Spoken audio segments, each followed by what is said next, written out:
Bismillahirrahmanirrahim. So students, today we are going to continue our previous topic. We have started the sterilization in previous lecture, where we discussed certain terms like sterilization, what is sterilization, what is sterility. Then we have discussed the physical antimicrobial agents, chemical antimicrobial agents. Then we started physical antimicrobial agents in detail. We have discussed heat kiln. Then we discussed dry heat sterilization.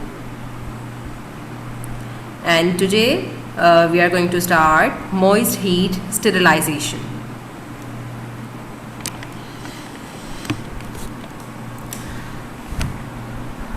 Moist heat, because of its penetrating properties, is a widely used physical agent.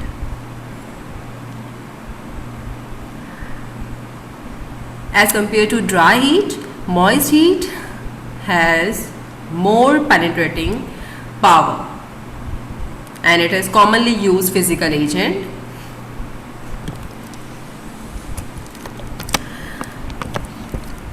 As it indicates, moist heat, boiling water is used.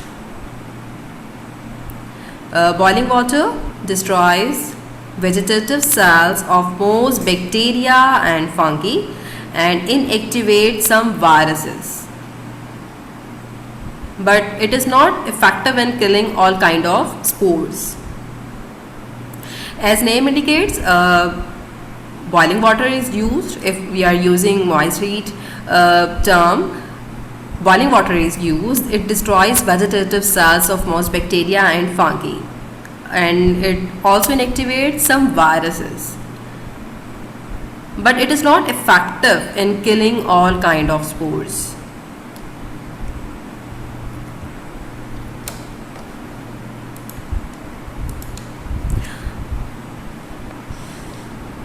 Autoclave rely on moist heat sterilization. However, if water is heated under pressure, its boiling point is elevated, so temperature above 100 degrees centigrade can be reached.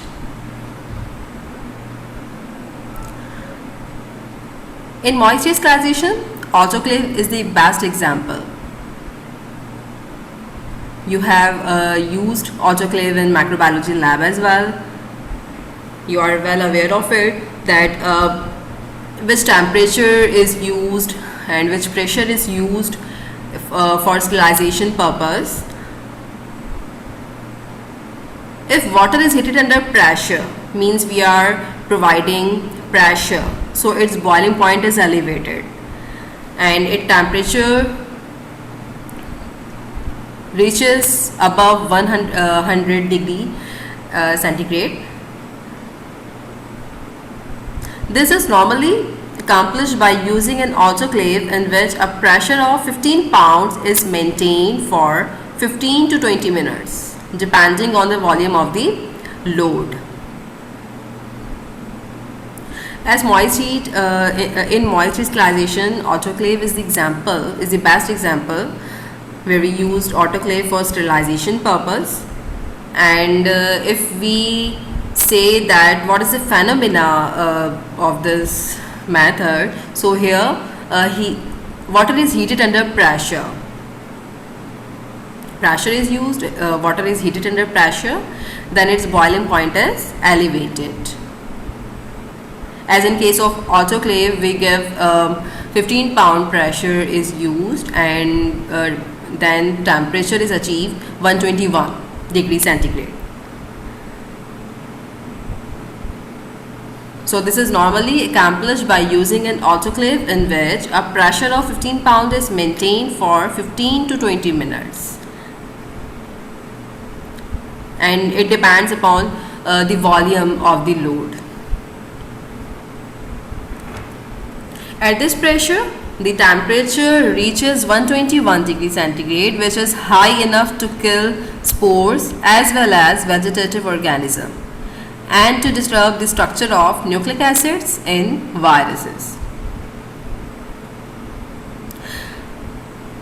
Autoclave की अगर बात की जाए तो उस पर जो pressure है वो 15 पाउंड प्रेशर जो है वो दिया जाता है, और जो टाइम पीरियड है मीन्स की ड्यूरेशन वो है 15 to 20 मिनट्स। और जो इस प्रेशर से होगा ये कि जो टेम्परेचर है वो एलिवेट होगा और 121 तक पहुँचेगा। अब जाहिर सी बात है, अगर सिर्फ हम बॉइलिंग वाटर यूज़ करते तो उसमें टेम्परेचर तो इतना नहीं होता, उसका तो 100 तक जो है वो रहता, लेकिन उससे स्टरलाइजेशन जो है वैसी अचीव नहीं होती जैसी इस केस में होगी जब हमने प्रेशर देके टेम्परेचर बढ़ा दिया। तो इससे बेनिफिट ये है कि जो बॉइलिंग वाटर से जो स्पोर्स एज सच किल नहीं हो रहे थे, लेकिन यहाँ पे जो है स्पोर्स भी किल होंगे, और उसके अलावा अगर वेजिटेटिव ऑर्गेनिज्म है तो वो भी किल होंगे। और जो न्यूक्लिक एसिड है वायरस में वो भी डिस्टर्ब होगा अगर हम ऑटोक्लेव में जो है अगर स्टरलाइजेशन का प्रोसीजर रखते हैं तो उसमें स्पोर्स भी किल होंगे, या अगर कोई वेजिटेटिव ऑर्गेनिज्म है वो भी किल होंगे। और उसके अलावा वायरसेस के लिए भी ये बेनिफिशियल होगा कि जो उनका स्ट्रक्चर है न्यूक्लिक एसिड का वो भी डिस्टर्ब होगा।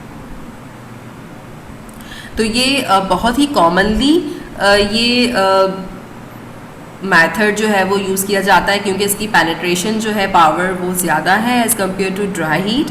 और उसके अलावा अगर हम बात करें ऑटोक्लेव की तो उसमें जो है वो प्रेशर देके टेम्परेचर बढ़ा रहे हैं ताकि ज़्यादा जो है वो इससे स्टरलाइजेशन का प्रोसेस अचीव हो।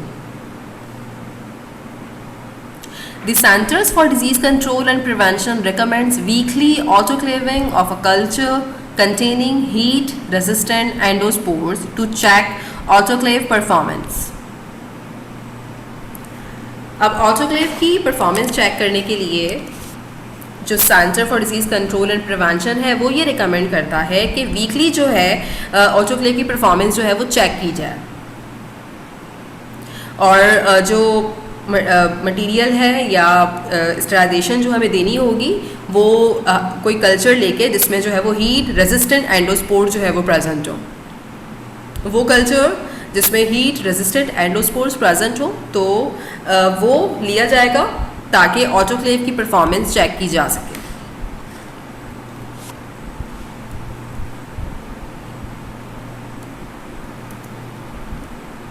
Now next method is refrigeration, freezing and drying.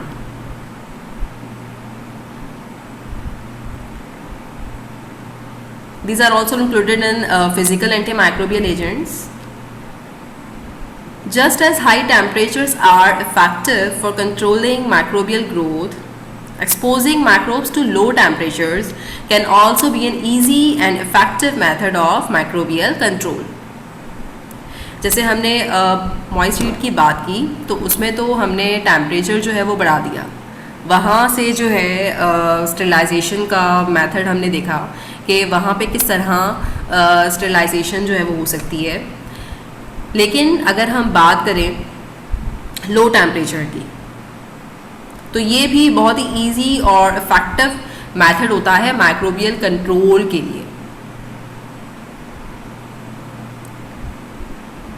Cold temperature retards the growth of microorganisms by slowing the rate of enzyme-controlled reactions, but doesn't kill many microbes. अब अगर हम बात करें रेफ्रिजरेशन की तो उसमें या फ्रीजिंग की, या अगर हम कंपेयर कर रहे हैं इसको हाई टेम्परेचर के साथ, तो यहाँ पे कोल्ड टेम्परेचर यूज़ होगा ज़ाहिर है, लेकिन डिफरेंस ये है कि माइक्रो ऑर्गेनिजम्स जो है वो किल नहीं होंगे, but doesn't kill many microbes. जैसे वहाँ पे तो किलिंग का ही मेथड होता है ऑर्गेनिजम्स का, लेकिन यहाँ पे किल नहीं होंगे, लेकिन हम उनके स्लो कर सकते हैं माइक्रो ऑर्गेनिज्म की ग्रोथ को।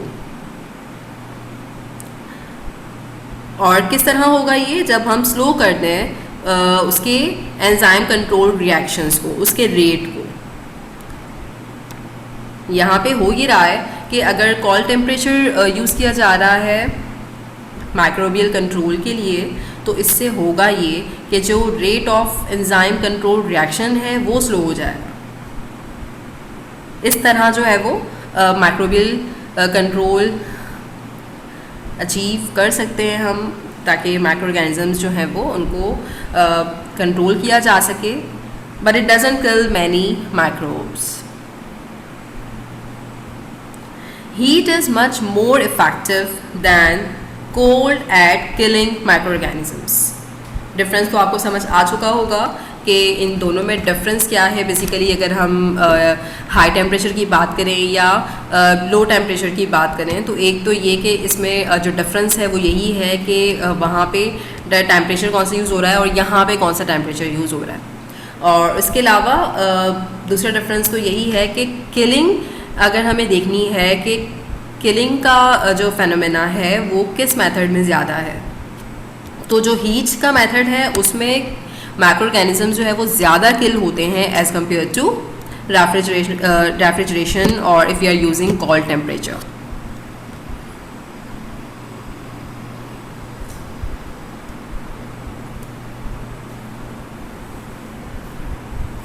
लेकिन इसका बिल्कुल ये मतलब नहीं है कि अगर इतना इफ़ेक्टिव नहीं है तो ये यूज़ ही ना करें, क्योंकि आपने रेफ्रिजरेशन तो जो है वो डेली रूटीन में भी जो है वो यूज़ किया जाता है ताकि प्रिवेंट कर सकें हम फूड स्पॉयलेज को। बहुत से प्रोडक्ट्स जो है वो फ्रिज में रेफ्रिजरेट किए जाते हैं ताकि वो स्पॉयल ना हो सके या ख़राब ना हो सके, तो इसकी एक अलग इम्पॉर्टेंस है।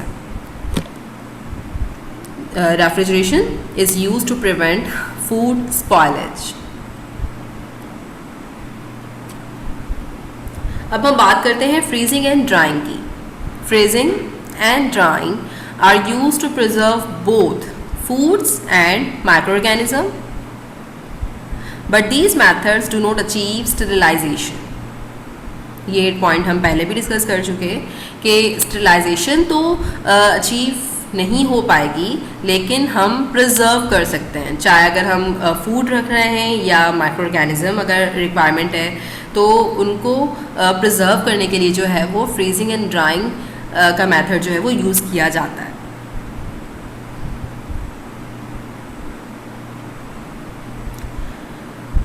Many fresh foods can be prevented from spoiling by keeping them at 5 degrees centigrade ordinary refrigerator temperature.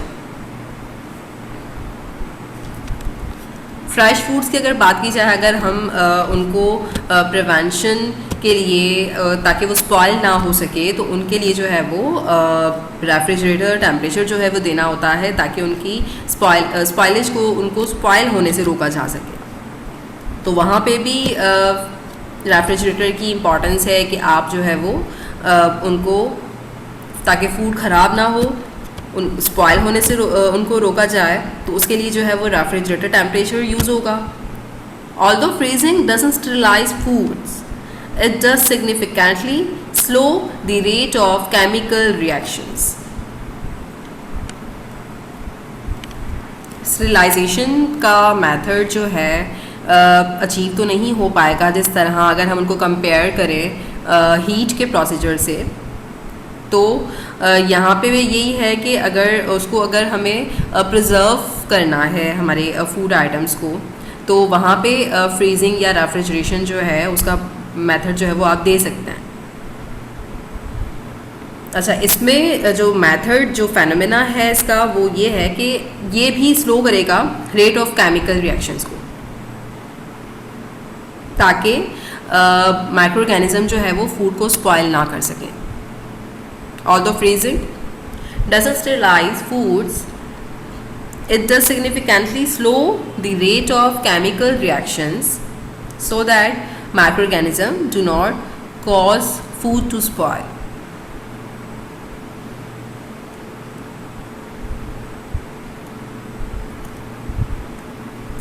Now drying. Drying can be used to preserve foods because the absence of water inhibits the action of enzymes. अब यहाँ पे जो food को preserve करने के लिए भी drawing का मेथड दिया जाता है, क्योंकि इसमें वाटर तो प्रेजेंट होगा नहीं. यहाँ पे वाटर प्रेजेंट नहीं है, एब्सेंट है, तो इसकी वजह से होगा ये कि एंजाइम का जो एक्शन है वो इनहिबिट हो जाए. Because the absence of water inhibits the action of enzymes, क्योंकि वाटर तो रिक्वायर होगा एंजाइम्स को, एंजाइम्स के फंक्शन के लिए या उसके एक्शन के लिए. लेकिन जब अगर वाटर ही ना हो तो फिर जो एंजाइम्स का एक्शन है वो इनहिबिट हो जाएगा, जिसकी वजह से फूड जो प्रिजर्व किया जा रहा है वो हमारा जो मेथड है वो इजीली आप उसको फुलफ़िल कर सकते हैं अगर आप प्रिजर्वेशन के लिए रख रहे हैं उस मेथड को. Many foods including peas, beans, raisins and other fruits are often preserved by drying. अब जैसे यहाँ पे जो है वो फूड्स के बारे में बताया गया है कि अगर आपने प्रिजर्वेशन के लिए रखना है इन फूड आइटम्स को, तो उनको जो है वो आप प्रिजर्व कर सकते हैं through the process of drawing. Drying also naturally minimizes the spread of infectious agents.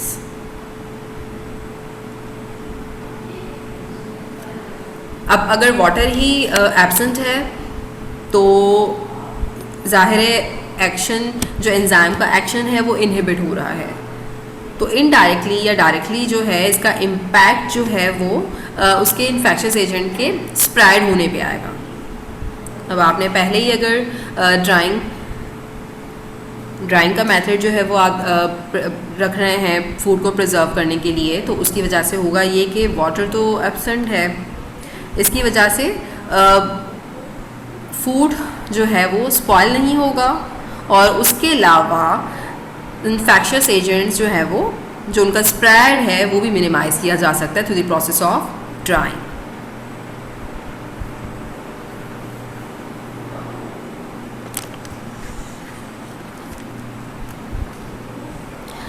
Now next, that is radiation. Radiation in various forms, from high energy radiation to sunlight, can be used to kill microbes or inhibit their growth. अब यहाँ पे radiation की बात हो रही है. Radiation में high energy से लेके सनलाइट तक वो यूज़फुल होते हैं ऑर्गेनिजम्स को किल करने के लिए. अब यहाँ पे जो इम्पॉर्टेंट पॉइंट है वो ये है कि इतने सारे मेथड्स जो है वो क्यों यूज़ किए जाते हैं, मतलब एक ही मेथड क्यों नहीं रखा जाता. तो उसका रीज़न ये है कि हर प्रोडक्ट के लिए या हर मटेरियल के लिए या जो भी आर्टिकल जो आपको स्टरलाइज करना है वो बियर नहीं कर पाता हर मेथड को, स्टरलाइजेशन के मेथड को. मतलब उनकी जो है अलग रिक्वायरमेंट्स होती हैं. जैसे मैंने आपको एक एग्जांपल दी थी कि हर आर्टिकल्स को जो है वो हम हीट नहीं दे सकते क्योंकि वो डैमेज हो सकते हैं. तो इसीलिए वो वेरिएशंस आती हैं कि रिक्वायरमेंट क्या है उस पर्टिकुलर मटेरियल की, आर्टिकल की जिसको स्टरलाइज करना है. तो अगर रेडिएशन की बात की जाए तो उसमें हाई एनर्जी रेडिएशन से सनलाइट तक जो है वो यूज़ होती हैं रेडिएशंस, ताकि ऑर्गेनिजम्स को माइक्रो ऑर्गेनिजम्स को जो है वो किल किया जा सके या उसकी ग्रोथ को इनहिबिट किया जा सके.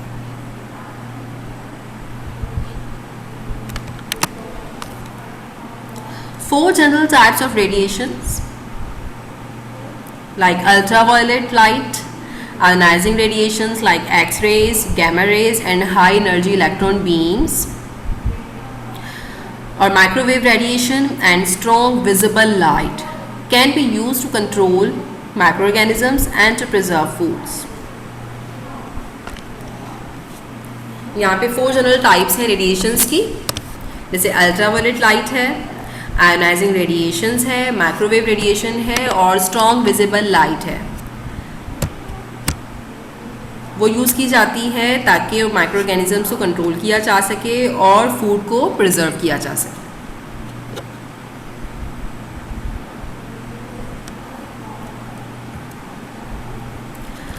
These forms of radiation also kill microorganisms and viruses। मतलब माइक्रोबियल कंट्रोल के हवाले से बात हो रही है कि यहाँ पे जो रेडिएशंस हैं वो माइक्रो ऑर्गेनिजम्स को किल भी कर सकती हैं और वायरसेस को।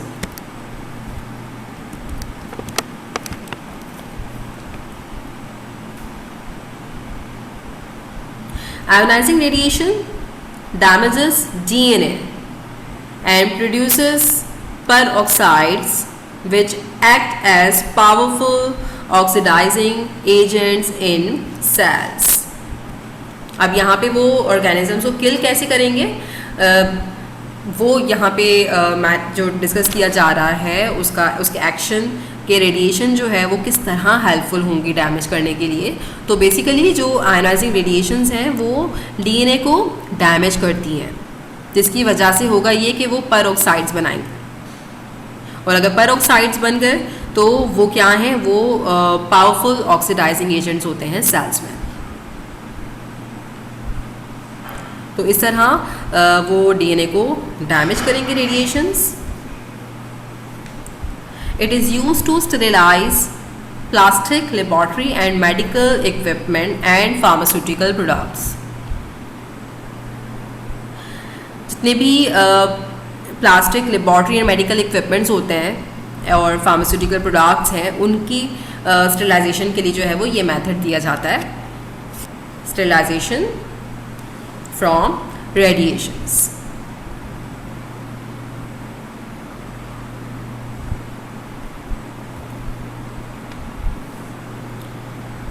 Sunlight has been known for years to have a bactericidal effect, but the effect is due primarily to UV rays in the sunlight। अब यहाँ पे सनलाइट की बात हो रही है कि सनलाइट जो है उसका जो इफ़ेक्ट है वो होता है बैक्टीरिसाइडल, मीन्स के बैक्टीरिया को किल करने का जो है वो इफ़ेक्ट आता है सनलाइट में, और जो यूवी रेज हैं सनलाइट में वो रिस्पॉन्सिबल हैं बैक्टीरिसाइडल इफ़ेक्ट के लिए। तो sunlight has been known for years to have a bactericidal effect, but the effect is due primarily to UV rays in the sunlight।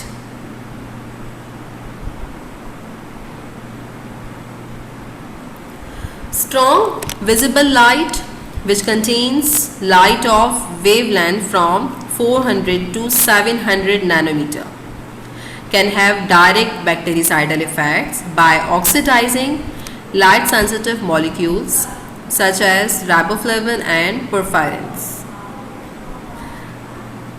अच्छा, पहले तो सनलाइट की बात हुई, अब यहाँ पे स्ट्रॉन्ग विजिबल लाइट की बात हो रही है, जिसमें वो लाइट यूज़ हो रही है जिसकी वेवलेंथ जो है वो 400 टू 700 नैनोमीटर है। उनका जो इफ़ेक्ट है वो बैक्टीरिसाइडल इफ़ेक्ट होता है। अब ये जो वेवलेंथ है 400 टू 700 नैनोमीटर, उसकी वजह से होगा ये कि ये जो ऑक्सीडाइजिंग लाइट सेंसिटिव मॉलिक्यूल्स, मतलब जो इफ़ेक्ट जो आएगा इनका इन वेवलेंथ का, तो वो होगा कि वो लाइट सेंसिटिव मॉलिक्यूल्स को ऑक्सीडाइज करेंगे। और मॉलिक्यूल्स कौन से हैं, जैसे कि राइबोफ्लाविन और पोरफायरिन्स, और ये कंपोनेंट्स होते हैं ऑक्सीडेटिव एंजाइम्स के बैक्टीरिया में।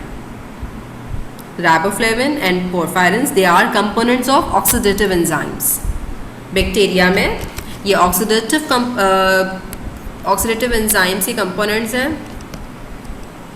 कौन से, राइबोफ्लाविन और पोरफायरिन्स। तो जो अगर ये स्ट्रॉन्ग विजिबल लाइट यूज़ की जाएगी जिसकी जो वेवलेंथ है वो 400 टू 700 नैनोमीटर है, उनका बैक्टीरिसाइडल इफेक्ट तब आएगा जब वो ऑक्सीडाइज करेंगे लाइट सेंसिटिव मॉलिक्यूल्स को।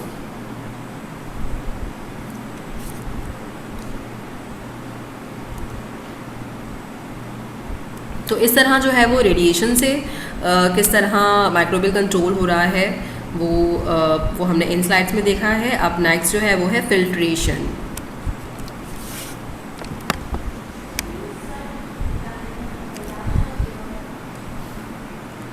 Now what is filtration? Filtration is the passage of a material through a filter or straining device. अब यहाँ पे खैर नाम से ही जाहिर है कि फिल्ट्रेशन के लिए जो है वो हमें फ़िल्टर पेपर यूज़ करने पड़ेंगे, मेम्ब्रेन फ़िल्टर्स यूज़ करने पड़ेंगे ताकि माइक्रो ऑर्गेनिजम्स जो हैं वो उसमें से फ़िल्टर हो सके।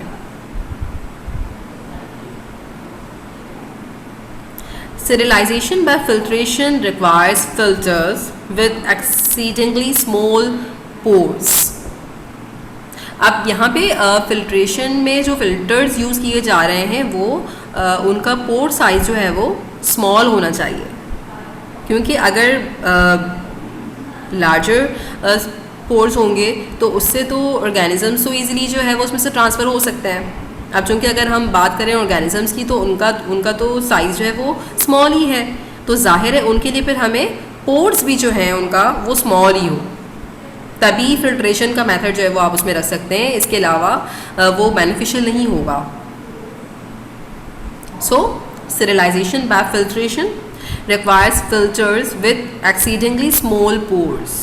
फिल्टर्स वो हों जिनका जो पोर है साइज़ है वो बहुत स्मॉल हो।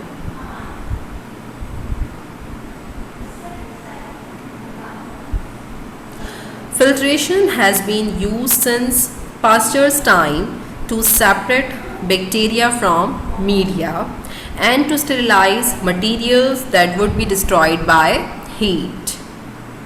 अब ये भी पॉइंट आपको अच्छे से समझ आ रहा होगा कि फिल्ट्रेशन या अगर हम फिल्टर का प्रोसीजर रख रहे हैं तो उसकी वो इसलिए भी दे रहे होते हैं कि वो मटेरियल जो है वो हीट से डिस्ट्रॉय हो सकता है, तो वहाँ पे फिल्ट्रेशन का मेथड जो है वो इफ़ेक्टिव होता है ऑर्गेनिजम्स को जो है वो फ़िल्टर करने के लिए ताकि वो रिमूव हो सकें। तो फिल्ट्रेशन वो पास्चर के टाइम से ही यूज़ किया जा रहा है ताकि वो बैक्टीरिया को सेपरेट कर सकें मीडिया में से, मतलब पास्चर्स के टाइम से जो है वो फिल्ट्रेशन का मेथड जो है वो यूज़ हो रहा है। अगर हम बात करें मीडिया की और अगर हम चाह रहे हैं कि बैक्टीरिया को सेपरेट करें मीडिया में से, तो उसके लिए भी फ़िल्टर्स यूज़ किए जाते हैं, जिसके लिए ज़रूरी ये है कि उसका जो पोर्स हों उस फिल्टर्स के वो स्मॉल हों, और उसके अलावा वो मटेरियल जो हीट से डैमेज होते हैं तो उसके लिए जो है भी हम ये फिल्ट्रेशन या फ़िल्टर्स यूज़ कर सकते हैं ताकि ऑर्गेनिजम्स को सेपरेट कर सकें।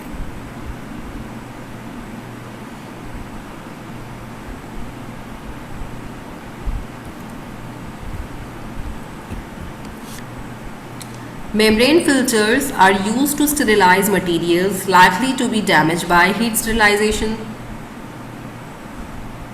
जैसे फिल्ट्रेशन की बात कर रहे हैं और उसमें मेम्ब्रेन फिल्टर्स यूज़ किए जाते हैं मटेरियल को स्टेरिलाइज करने के लिए, और हीट स्टेरिलाइजेशन से अगर वो मटेरियल डैमेज हो सकता है तो वहाँ पे हम मेम्ब्रेन फिल्टर्स यूज़ कर सकते हैं मटेरियल को स्टेरिलाइज करने के लिए।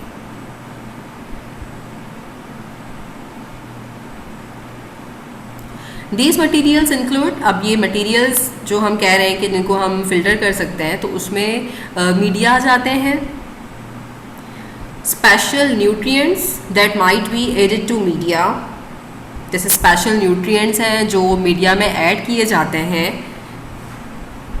and pharmaceutical products such as drugs, sera and vitamins। मतलब इन मटेरियल्स के लिए जो है वो फिल्ट्रेशन का मेथड यूज़ होता है, ये फिल्टर्स यूज़ किए जाते हैं, जैसे मीडिया है या स्पेशल न्यूट्रिएंट्स हैं जो हम मीडिया में ऐड करते हैं, या ड्रग्स हैं, सिरा हैं एंड वाइटामिन्स हैं, इनके लिए जो है फिल्ट्रेशन का मेथड जो है वो कॉमनली यूज़ किया जाता है। अब फिल्टर्स की जो एग्जांपल यहाँ पे है, HEPA filters। HEPA stands for High Efficiency Particulate Air Filters, are used in the ventilation system of areas where microbial control is especially important, such as in operating rooms, burned units, and laminar flow transfer hood in laboratories। जैसे कि laminar flow hood जो lab microbiology की lab में भी use होता है, उसमें HEPA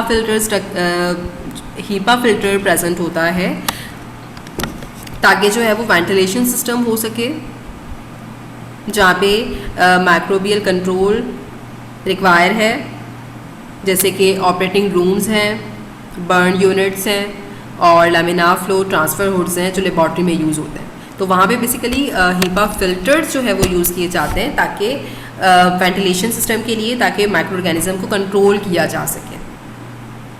और जैसे ये एग्जांपल्स दी गई हैं, ऑपरेटिंग रूम्स हैं, बर्न यूनिट्स हैं और लेमिनार फ्लो ट्रांसफ़र हुड्स हैं, तो वहाँ पे तो हमें ज़्यादा ही कंटामिनेशन को प्रिवेंट करना होता है ताकि कोई ऑर्गेनिज्म ना हो और उसको जो है वो ताकि वो जो है वो कोई नुकसान ना पहुंचा सके। अगर कोई पेशेंट वहाँ है या कोई ऑपरेटिंग रूम है या कोई बर्न यूनिट है, सर्जिकल कोई यूनिट है, तो वहाँ पे तो बहुत ही ज़्यादा केयर की नीड होती है।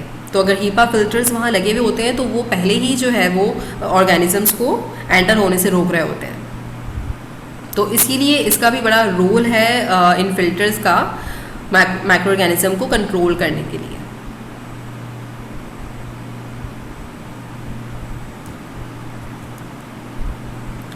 When using filters to sterilize material, it is important to select a filter pore size that will prevent any infectious agent from passing into the product.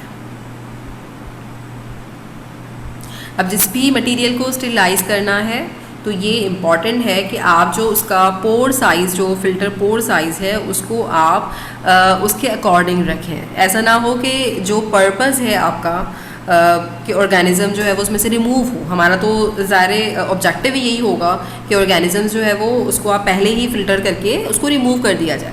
लेकिन अगर आपने उसका पोर साइज़ जो है वो नहीं रखा उसके अकॉर्डिंग, तो वो पास हो जाएगा और वो आपके प्रोडक्ट में जा सकता है। तो हमें इस चीज़ को रोकना है, मतलब प्रिवेंट करना है कि कोई भी इन्फेक्शियस एजेंट जो है वो पास ना हो, प्रोडक्ट में ना जाए। तो इसीलिए उसका जो पोर साइज़ है वो पहले ही आपने जो है उसको सेलेक्ट करना है कि कौन सा पोर साइज़ आप रखेंगे ताकि आप प्रिवेंट कर सकें उस इन्फेक्शियस एजेंट को पास होने में प्रोडक्ट में। In the manufacture of vaccines that require the presence of live viruses, it is important to select a filter pore size that will allow viruses to pass through the filter but prevent bacteria from doing so.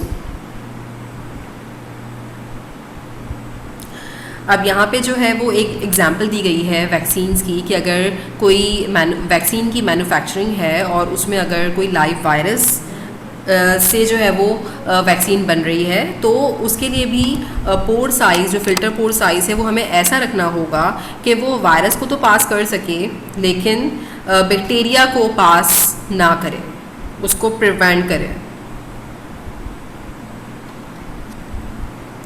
तो ये basically इसकी importance बताई गई है filter पोर की, उसके size की, कि आपका जो ऑब्जेक्टिव है वो फुलफ़िल आप कर सको। और उसके लिए ज़रूरी ये होगा कि आप जो फ़िल्टर पोर साइज़ है वो कौन सा रख रहे हैं, और वो डिपेंड करता है मटेरियल पे या वो डिपेंड करता है मैन्युफैक्चरिंग पे कि किस चीज़ की या किस प्रोडक्ट की जो है वो मैन्युफैक्चरिंग हो रही है और आपको किस ऑर्गेनिज़म को प्रिवेंट करना है और किसको जो है वो अलाउ करना है पास होने में उस फिल्टर से। तो ये जो है वो फिज़िकल एंटी माइक्रोबियल एजेंट्स थे। नेक्स्ट लेक्चर में हम केमिकल्स एंटी माइक्रोबियल एजेंट जो है वो देखेंगे। अल्लाह हाफ़िज़।